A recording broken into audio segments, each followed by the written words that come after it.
Alright, mga kababayan, mga kaibigan, mga katokis at mga kapots. Kamusta po kayong lahat? And welcome po dito sa Simply Talkies Vlog. Tayo po ay magbibigay ng ating maiksing komento, opinion at reaksyon sa mga mainit na usaping politika sa ating bansa. Maraming salamat mo po sa patuloy niyong pagtangkilik, pagsubaybay at pagsuporta sa ating mumunting channel. Shout out po lahat sa inyo. May God bless us all. May God bless our country, the Philippines. And may God bless and protect the Marcos administration from the forces of Kampon ng Kabiliman and their minions. Pag-usapan natin mga kababayan ang ipinamalas na katalinuhan ni Robin Padilla na kung saan tinawag niya po na bayani si Digong. At meron po siyang pakiusap sa mga tukmol, mga tanga at bobong mga supporters nila. Ganon din po, meron pong pahayag itong si Arnold Claudio.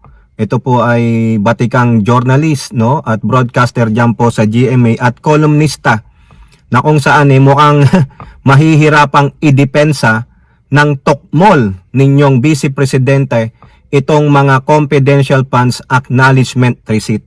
Kasi mukhang sa column ni Igan, no, ni Arnold Claudio, may na-discovery po Mukhang talagang dito sa article of impeachment na ito, no, malalaman nyo mamaya ano ba tong mga 7 article of impeachment na inilatag sa inyong tukmol na Vice Presidente. Dito pa lang mabobok yan. Ewan ko kung paano babalik ta rin ito ng defense at ng mga Duterte Black Senators. Biruin nyo, no? Ang Senado pala ay para lamang sa mga Duterte, hindi po para sa taong bayan. Okay, simulan natin itong pinamalas na katalinuhan ni Robin Padilla. Kasi po, meron pong quote card dito sa Global Daily Mirror, pero bago natin basahin yan, ano ba ang pinag-ugatan nitong quote card na ito?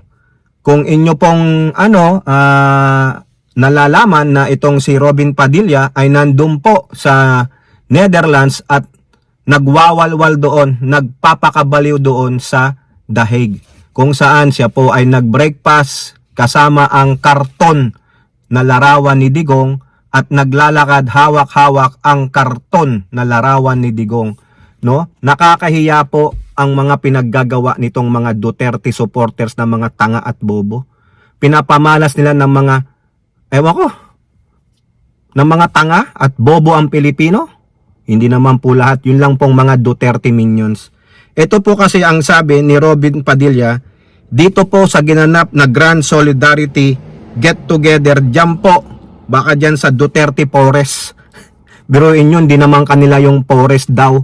Hindi naman kanila yung park, tinatawag nilang Duterte Park.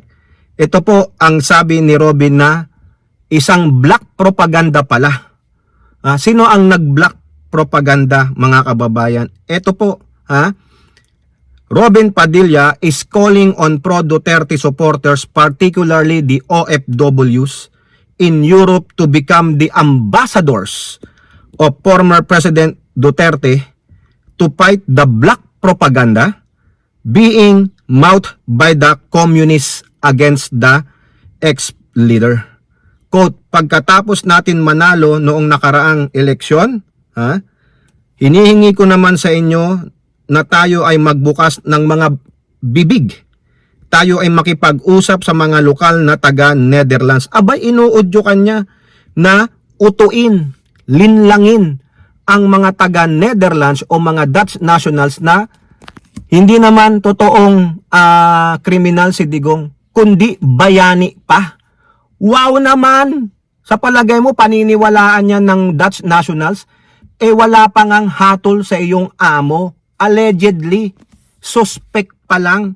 Pero ang gagawin nyo, tulad ng ginagawa nyo sa mamamayang Pilipino na magpapakalat kayo ng disinformation, magkakalat kayo ng kasinungalingan sa mga Dutch nationals. Ay, tarantado talaga mga to.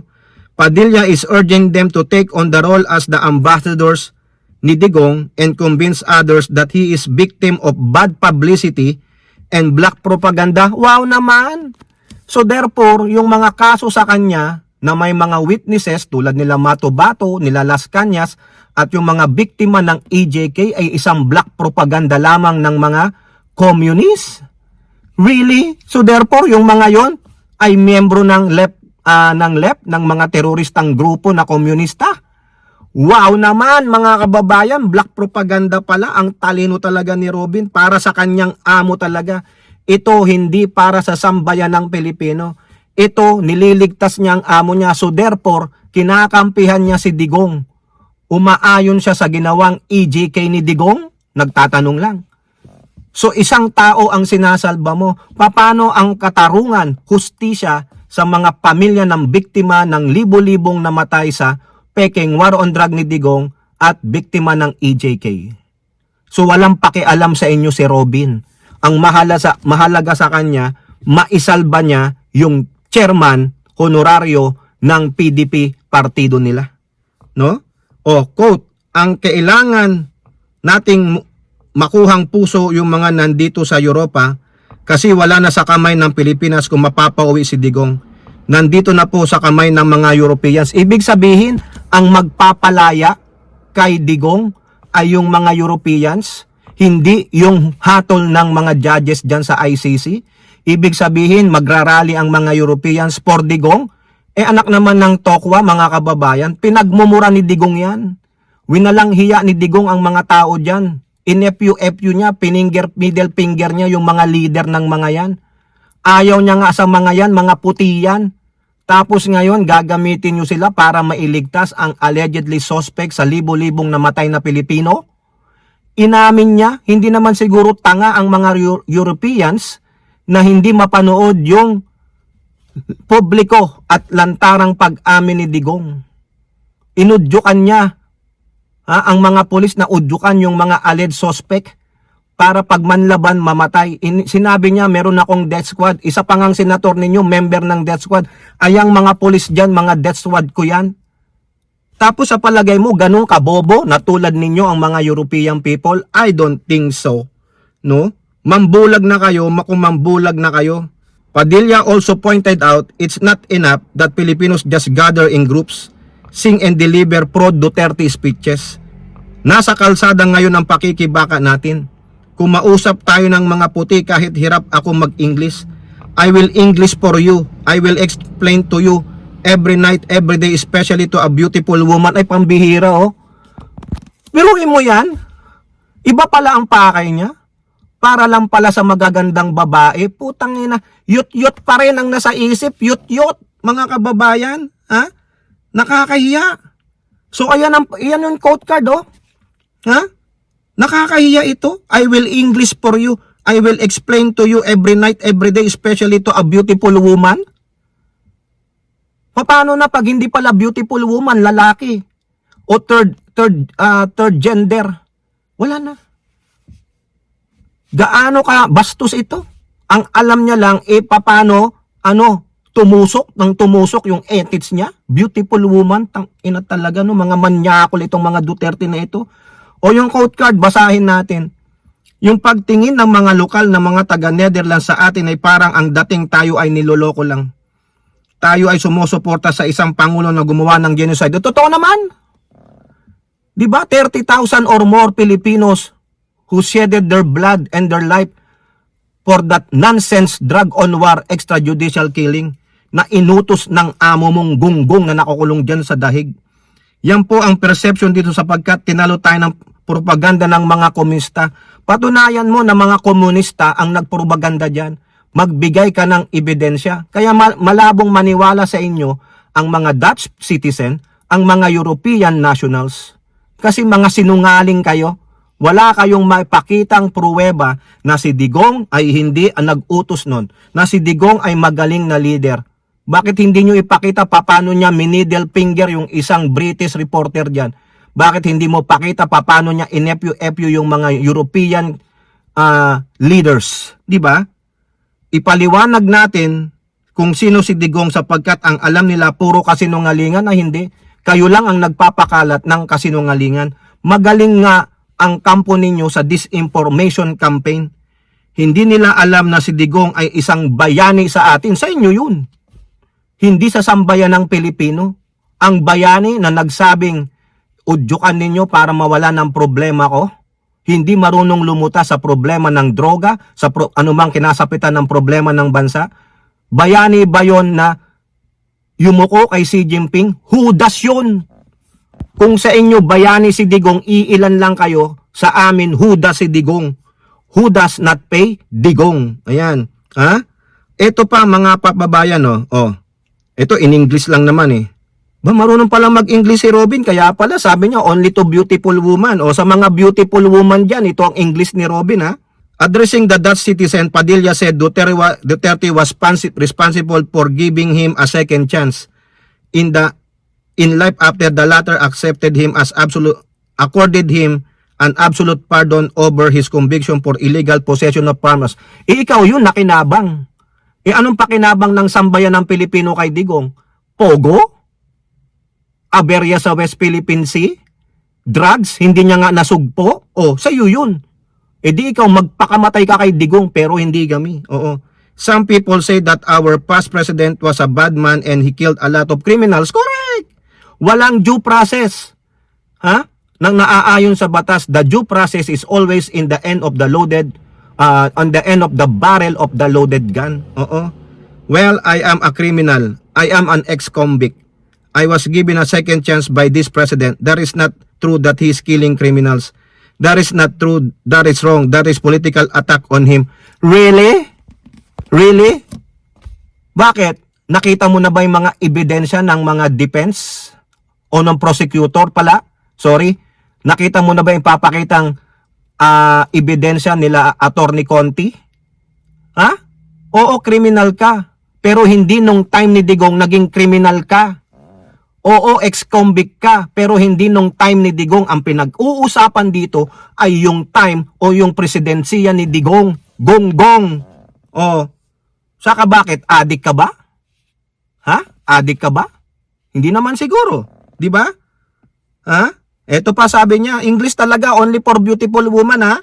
We are knocking at your hearts and we are telling you deep inside our hearts that you have imprisoned a very good man and that is a very wrong thing.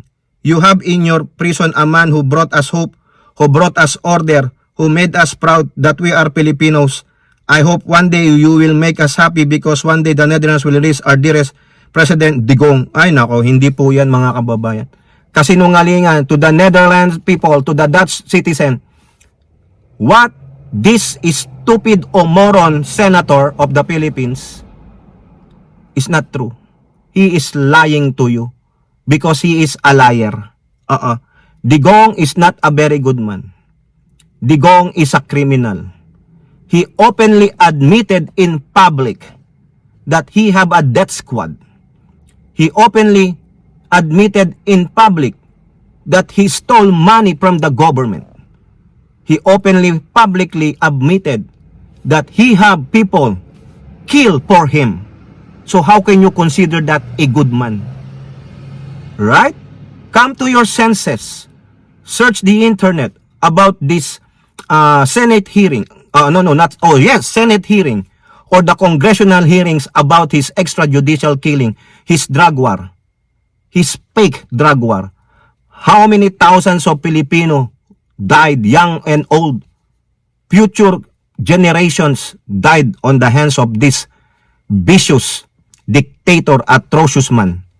So would you believe this freaking idiot senator who is actually there in your country just having a good time instead of working in his office or for his fellow Filipinos in the Philippines? What is he doing? You're spending taxpayers' money. Okay? So yan po mga kababayan, no, to the Dutch citizen. Don't believe the lies. You are better than this. So what you gonna get if you believe this freaking senator? This freaking senator is a clown. Would you believe a clown? Alright? So now, pasok naman tayo mga kababayan dito sa article of impeachment ni Sara Pusit. Kasi po si Igan, si Arnold Clavio, meron pong sinabi dito sa Pilipinas Today quote card. No, ito lang po mga kababayan, basahin ko muna yung quote card. Vouchers para kina Mary Grace Piatos at iba pa, pirmado ni BP Sara. Ang mga documents advancing payments ay dapat na isinagawa ng iba't ibang tao. Ngunit batay sa isinumite ng OBP at DepEd, lumitaw na ang lagda, ginamit na tinta at panulat ay sulat kamay ng iisang tao. Correct. Ang maaaring makapahamak kay BP Duterte ay ang mga naisumiting DEP sa COA na pirmado niya under oath. Naku, yari na. Dito po ang haba po nito, no? Dito sa article na to, yung kasamang mga ni Igan, sabi dito, naniniwala ang veteran broadcaster, journalist na si Arnold Clavio na maaaring ikapahamak ni Duterte sa napipintong impeachment nito ang mga dokumento at report sa pagbabayad sa mga benepisyaryo ng confidential na pinirmahan nito under oath bago isumite sa Commission on Audit. Mo under oath ka. Pero ano itong mga pinirmahan mo? Iisa lang ang pumirma. Hindi pa mga ng mga pangalan, totoong pangalan ng tao, pero nagamit diyan si Madam Miriam o Marian Rivera. Naku, Madam Marian, nabanggit lang po. Saka si Chel Jokno, biruin mo, si Chel Jokno nabayaran ng 100,000 piso. Wow! Sabi nga ni Chel Jokno, lahat ba nabayaran na? Ibig sabihin, ayon kay Clavio, sa Abante Tonight nitong Mayo 25, ito po yung column ni Arnold Clavio sa Abante, na-certify niya, pertaining to BP Duterte, na tama ang mga gastos at ang mga sumusuportang dokumento. Particular na tinukoy ni Clavio ang Documents Advancing Payment o ito po yung DAP. No, nagkamali lang ng sulat dito, dapat DAP yan, hindi DEP. Para sa mga tumanggap ng confidential mula sa Office of the OBP at Department of Education. Kabilang si Mary Grace Piatos na kabilang sa mahigit 1,300 beneficiaries na kurpirmadong walang anumang record sa PSA. O binerify na po yan ng PSA. Wala po sila. Quote, kailangan din na yung patunayan na totoong mga tao sina Mary Grace Piatos, Fernando Tempura, Carlos Miguel Uwishi at Chippy McDonald. Nitong huli, mga nakatisod pa ang house ng mga attachment receipt na kapangalan ni Marian Rivera at Jose Jokno, pati ang pangalan na Christian Dior at Carolina Herrera. Ay, pambihira. Christian Dior, bagyata yan. Dior. Tapos yung Herrera, perfume. Bangamat dati nang iginiit ni Sara na ang paggamit ng mga alias ay para maprotektahan ang pagkakakilanlan ng mga tumanggap ng confidential funds, sinabi ni Clavio na batay sa joint circular, o makinig kayo, mga DD-shit na bobo, may joint circular ang COA 2015-01, COA, DBM, DILG, DND at Government Commission for the GOCCs. Quote, ang mga disbursement mula sa mga confidential fund ay dapat suportado ng isang certification of the Special Disbursing Officer under oath at iba pang mga supporting document ay nasa kustodiya ng ahensya at dapat nakatago sa isang vault. Nagawa ba yan? Ito. Natuklasan din na daang disbursement document advancing payments kung saan ang mga pangalan ay hindi nababasa, hindi kumpleto, hindi nilagdaan, walang pangalan o walang petsa. May mga nakita na paulit-ulit na pangalan at nakatanggap ng confidential funds ng ilang beses. May mga lumabas na ang DAP na isinumite ng DepEd at OBP sa COA ay magkakapareho. Correct! Kaya dito pa lang yari na siya. Ano ba ang mga 7 articles of impeachment? Diyan po sa Manila Bulletin. Titingnan na lang natin ito. Unang-una, conspiracy to assassinate the President, First Lady, and Speaker. 2, malversation of 612.5 million confidential funds. Bribery and corruption on DepEd. Dito yan, yung Article 2 and 3. Tapos ito pa. Unexplained wealth and failure to disclose assets, yung SALN niya. Number 5, involvement in EJK. Number 6, destabilization, insurrection, and public disorder. Yung number 7, the totality of respondents' conduct as Vice President. Yung po, itong sinasabi ni Claudio, babagsak ito sa 2 or 3. Ha? Mga kababayan. Ang masakit, kinakailangan pala, mga kababayan, ng isang certification na manggagaling sa Special Disbursing Officer. Remember yung disbursing officers niya from OBP and DepEd? Isa doon si Catalan, umamin na after ma-review niya ang pera, sinabi sa kanya ni Pusit, ibigay mo yung pera dito sa kanyang PSG, yung BPSPG niya, security group niya. Sila ang magdi-disburse. Wala namang mandato yung mga yon. Ang mandato yung si Catalan. Si Catalan nga ba yon? Tama ba? Correct me if I'm wrong. Ha? Tapos yung isa sa lalaki sa DepEd. Sabi niya, hindi po ako ang nag-disburse. O paano magbibigay ng certification yung kung hindi siya ang nagbigay ng disbursement at wala siyang alam saan ginamit yung pera, saan binigay nung dalawang mga bodyguards ni Pusit. Biruin mo, under oath ka. Iyo-oath mo, tama yung mga yan, pero magkakapareho. Iisa ang pumirma, hindi mabasa yung pangalan. Ewan ko, mga kababayan, paulit-ulit. Kaya pala, yung isang reporter, paulit-ulit din. Doon pa lang, mga kababayan, diyan po sa sinasabi ng report ni Igan, ni Arnold Clavio, mayayari na siya. Ngayon, tanga na lang yung mga judges na Duterte Black na hindi maniniwala dyan. Those evidences will be presented during the impeachment trial. Kung walang depensa dyan si Pusit, yari na. Mahirap mo nang i-acquit yan. Sabi ng mga Duterte Black, we will base our decision on evidences. Ayan. Nakita ni Arnold Clavio Di ba, batikang journalist yan. Batikang broadcaster. Di ba? Ayan no. Isang certification magmumula sa Special Disbursing Officer. Disbursing Officer ba yung dalawang bodyguard ni Pusit?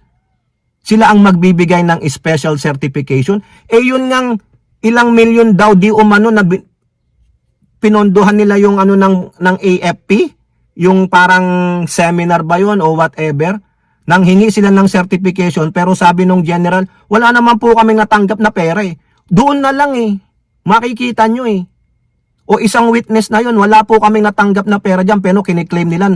Sabi nga nung Michael Powa, na dating nanghingi po kami ng certification, pero wala silang labas na pera. Sinungaling lang, mandarambong, o dyan pa lang, paano nyo iya-acquit? Kung maipresenta ng tama ng prosecutors yan at hindi makontra ng kampo ni Pusit, wala na. Doon pa lang, Article 2 and Article 3, bagsak na siya, bribery, graft and corruption. Di ba? Kayo po, ano pong inyong masasabi? Comment down below and don't forget to like and share. Hope to see you in the next videos. Bye-bye. God bless.